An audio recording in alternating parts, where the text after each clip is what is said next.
se inscreva no canal, curta e compartilhe. Temos vídeos novos todos os dias, 2 vezes por dia. A cobra grande do Rio São Francisco. As margens do Rio São Francisco guardavam segredos antigos, ocultos por séculos sob a correnteza. Diziam que nas noites sem lua, era possível ouvir um sussurro vindo das águas, um chamado arrastado como um lamento. Os pescadores mais velhos se recusavam a lançar suas redes nesses dias, preferindo o silêncio das margens às promessas sombrias do rio. Na pequena vila de Pedra Alta, esse medo era passado de geração em geração, como uma maldição sussurrada ao pé do ouvido. Foi numa noite abafada de novembro que o jovem Elias decidiu desafiar o que todos chamavam de superstição. O calor o consumia por dentro e ele precisava da pesca para garantir o pão do dia seguinte. Seu barco, pequeno e gasto, balançava suavemente quando ele entrou no rio, sem prestar atenção às advertências de sua avó. A velha Dona Ruth havia chorado antes de vê-lo partir, segurando entre os dedos um terço carcomido que pertencia a seu falecido marido. Elias remou até o centro do rio, onde a água parecia mais escura, mais densa. O silêncio era absoluto, como se o mundo tivesse prendido a respiração. Ele lançou a rede, por um instante, pensou ter ouvido algo, um estalo seco, como de ossos quebrando sob a pressão. Ao olhar para trás, o que viu foi apenas água, mas algo dentro dele começou a tremer. A rede se esticou com uma força violenta. Elias segurou firme, achando que havia fisgado um peixe enorme, talvez uma pirarara. Mas o que emergiu da água o deixou paralisado. Escamas negras como carvão, do tamanho de folhas de bananeira, subiram à tona e desapareceram em segundos. Um olho amarelado, do tamanho de um prato, o fitou antes de afundar de novo. Elias gritou, mas sua voz foi tragada pelo rio. Tentou remar de volta, mas o barco parecia preso, como se raízes invisíveis o segurassem. Foi então que o rio falou com ele. Não com palavras, mas com imagens que invadiam sua mente, de corpos submersos, de crianças afogadas, de serpentes milenares enrolando vilas inteiras em sua fome ancestral.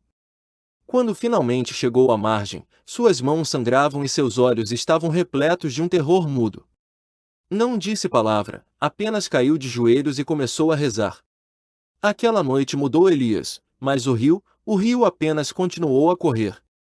Na manhã seguinte, o barco de Elias estava quebrado, como se algo o tivesse rasgado por dentro. Nenhum peixe foi encontrado, apenas escamas negras grudadas na madeira úmida. Dona Ruth sabia o que aquilo significava, a cobra grande havia acordado. Dona Ruth sentia nos ossos que a coisa voltará. O cheiro do rio tinha mudado. O ar estava pesado, quase sólido. A vila inteira parecia envolta em um silêncio cúmplice, como se todos soubessem, mas ninguém ousasse falar. Até os cães, sempre barulhentos, haviam calado. Só o galo do Sr. Bastião ainda cantava, mas seu canto agora soava como um presságio. Na escola, crianças desenhavam serpentes sem motivo aparente. A professora Marta, assustada, recolhia os papéis sem saber o que dizer. Alguns pequenos diziam que viam uma língua preta entre as árvores da margem, outras falavam de olhos espiando de dentro do rio. A diretora fechou a escola por tempo indeterminado, alegando problemas estruturais. Mas todos sabiam que o problema era outro. Elias não saía de casa desde a noite fatídica. Passava o dia encarando a parede, murmurando em uma língua que nem ele conhecia. Seu corpo emagrecera rápido, como se estivesse sendo consumido por dentro. Quando tentaram levá-lo ao hospital, ele gritou como um animal, dizendo que a água o chamava, que a cobra queria ele de volta. Na igreja, o padre José tentou exorcizar o rapaz. O chão tremeu. Uma rachadura abriu-se sob o altar e um cheiro de podridão invadiu o templo. O padre caiu de joelhos, com os olhos vidrados. Ela voltou, ele sussurrou, antes de sangrar pelos ouvidos e desmaiar. Ninguém mais pisou naquela igreja desde então. Velhos da vila começaram a desaparecer. Primeiro foi o Sr. Joaquim, depois Dona Lourdes, e então o pescador Raimundo.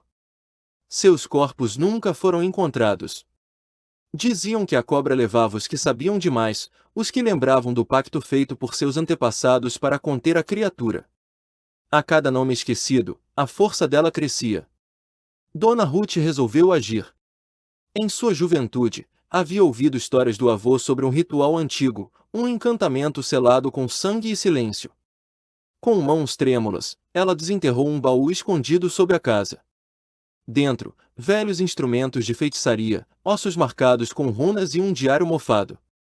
Aquilo era tudo o que restava da última tentativa de conter a cobra grande. Ela sabia que não conseguiria sozinha. Precisava encontrar os outros, os herdeiros do pacto. Mas restavam poucos vivos, e o rio agora vigiava a cada passo com olhos ocultos na lama. A busca pelos herdeiros foi silenciosa e urgente. Dona Ruth seguiu pistas em cartas antigas, marcas em árvores e palavras sussurradas por aqueles que ainda lembravam, mesmo que apenas em pesadelos. Encontrou Maria das Dores, uma mulher cega que vivia na beira da estrada, e que dizia enxergar o que ninguém mais via. O corpo dela é o rio. Seus ossos são as pedras, e seus dentes, os galhos que se arrastam nas margens, ela dizia, sorrindo com a boca cheia de dentes podres.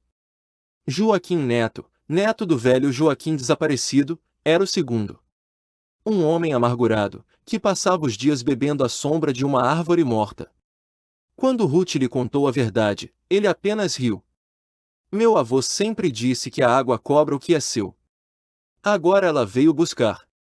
Mesmo assim, aceitou o chamado. Sabia que fugir não mudaria nada. O terceiro foi o mais difícil. Cícero, um andarilho que vagava pelas margens, já havia perdido a sanidade há anos. Era um dos últimos que falavam a língua antiga, ensinada pelos nativos que primeiro enfrentaram a cobra. Ele gritava com os pássaros e chorava olhando para o rio. Mas quando viu os ossos com runas trazidos por Ruth, calou-se e chorou em silêncio. Estava pronto. Com os três reunidos, Ruth preparou o ritual.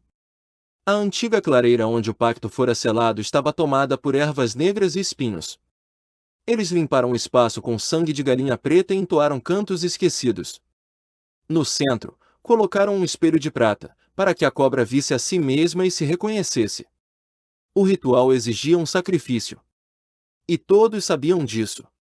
Elias apareceu naquela noite, guiado pela força da entidade. Seus olhos eram vazios como buracos negros. Caminhava como um morto, mas seu corpo exalava a energia do rio. Ela está com fome, disse, com uma voz que não era sua. Os herdeiros sabiam que ele havia sido escolhido como oferenda. O ritual foi realizado entre gritos e relâmpagos, enquanto a terra tremia e o rio se ergueu como um monstro em fúria. Uma figura colossal surgiu da água, com olhos de ouro e presas que refletiam o próprio inferno.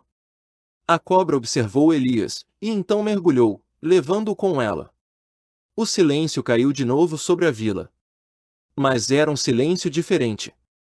Não de paz, mas de uma espera tensa, como o fôlego contido antes do próximo grito. Os dias que se seguiram foram de calma forçada. O rio, agora sereno, refletia um céu limpo, mas a vila sabia que aquilo era apenas um disfarce. A presença continuava ali, submersa, como um veneno misturado à água.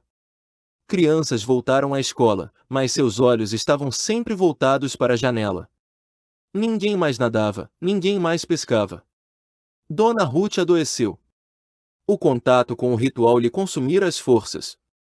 Passava os dias deitada, murmurando nomes esquecidos e pedindo aos netos que nunca mais se aproximassem do rio.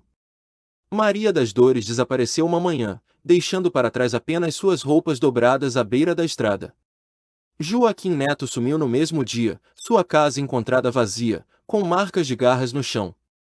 Cícero foi o último a resistir. Enlouquecido pela visão da cobra, vagava dizendo que ela havia deixado um ovo no fundo do São Francisco. Que logo, muito em breve, outra criatura nasceria.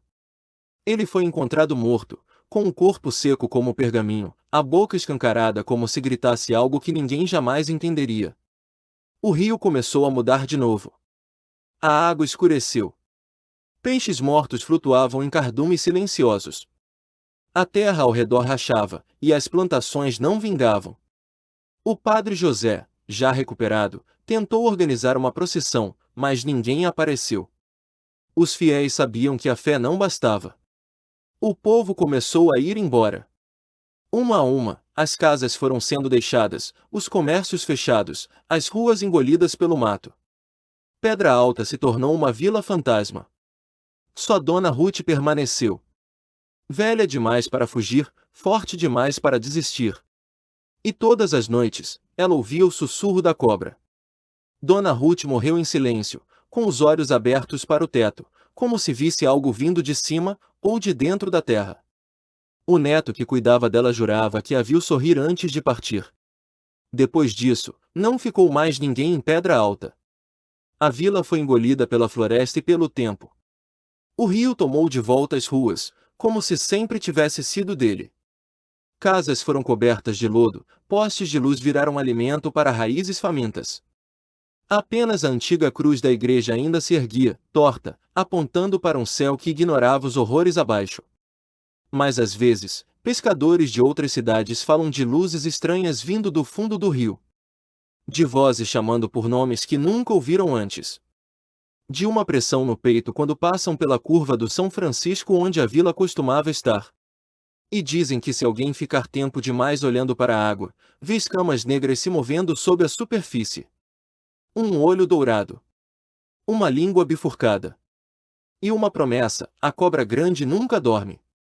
Ela apenas espera. Porque o rio tem fome. E a fome do rio não acaba nunca.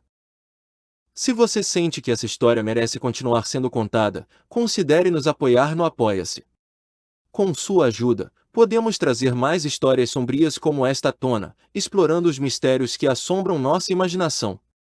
https://apoia.se/aleatoriode